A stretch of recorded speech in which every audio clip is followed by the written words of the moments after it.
بسم اللہ الرحمن الرحیم۔ میرے پیارے دوستو، عزیزو بہن بھائیو، السلام علیکم۔ درود پاک پڑھیں، چلتے ہیں حدیث مبارک کی طرف۔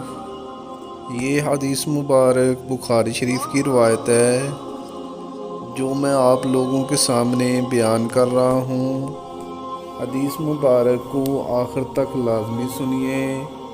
حدیث مبارک کو سننا نہایت ثواب کا کام ہے۔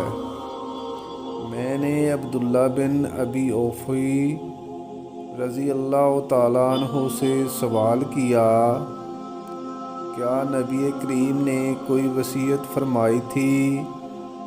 انہوں نے کہا کہ نہیں۔ میں نے عرض کیا، پھر لوگوں پر وصیت کیسے فرض کی گئی ہے کہ مسلمانوں کو تو وصیت کا حکم ہے اور خود حضرت صلی اللہ علیہ وآلہ وسلم نے کوئی وصیت نہیں فرمائی۔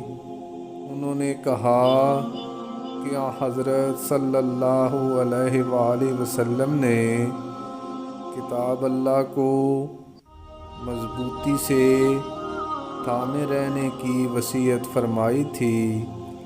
میرے پیارے دوستو، اگر آپ حدیث مبارک سننا پسند کرتے ہیں تو اس طرح کی مزید حدیث کے لیے چینل کو سبسکرائب کر لیں۔ برائے مہربانی ویڈیو کو لائک بھی کریں۔ اجازت دیں، ملتے ہیں پھر ایک نئی حدیث کے ساتھ۔ جزاک اللہ، شکریہ، اللہ حافظ۔